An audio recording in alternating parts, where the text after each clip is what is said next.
عوام اور افواج کے درمیان درار ڈالنے کی سازشیں، دشمن کو پہچاننا ہوگا۔ آرمی چیف کا تہلکہ خیز خطاب۔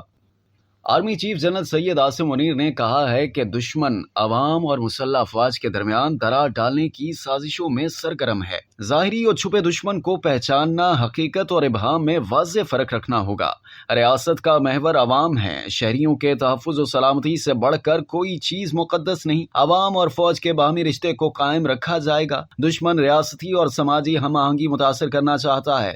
دہشت گردوں اور ان کے سہولت کاروں کی ملک میں کوئی جگہ نہیں۔ امن کی کوششوں کو کسی صورت کمزور نہ سمجھا جائے۔ دفاع وطن کے لیے ہر قربانی کو تیار ہیں۔ مسلح کشمیر کے منصفانہ اور پر امن حل کے لیے غیر علاقائی امن مبہم رہے گا۔ کشمیری بھائیوں کی سیاسی، اخلاقی اور سفارتی حمایت جاری رکھیں گے۔ افغانستان میں استحکام ہماری سلامتی کے لیے بنیادی حیثیت رکھتا ہے۔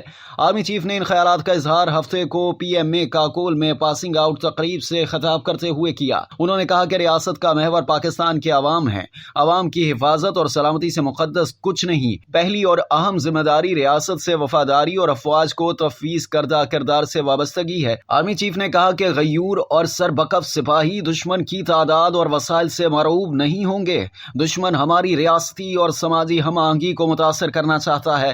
وہ عوام اور مسلح افواج کے درمیان دراڑ پیدا کرنے کے لیے کوشاں ہے، لیکن عوام اور پاک فوج کے باہمی رشتے کو ہر صورت برقرار رکھا جائے گا۔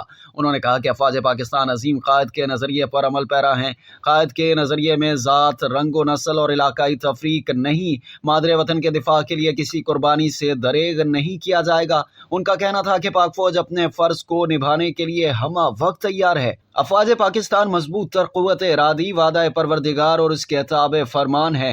آرمی چیف نے قرآن مجید کی سورہ بقرہ کی آیت کریمہ کے ایک حصے کی تلاوت کی، جس کا ترجمہ ہے: کتنی ہی بار ایسا ہوا کہ اللہ کی مرضی سے چھوٹی قوت نے بڑی طاقت کو شکست دی۔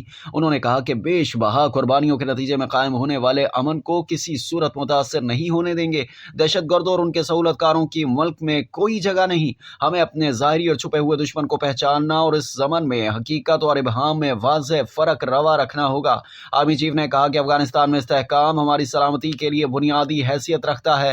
گزشتہ 5 دہائیوں سے افغان مہاجرین کی میزبانی کر رہے ہیں۔ اب تک کے لیے اتنا ہی۔ مزید جاننے کے لیے سبسکرائب کیجیے ڈیلی جنگ یوٹیوب چینل اور لائک کیجیے ڈیلی جنگ فیس بک پیج۔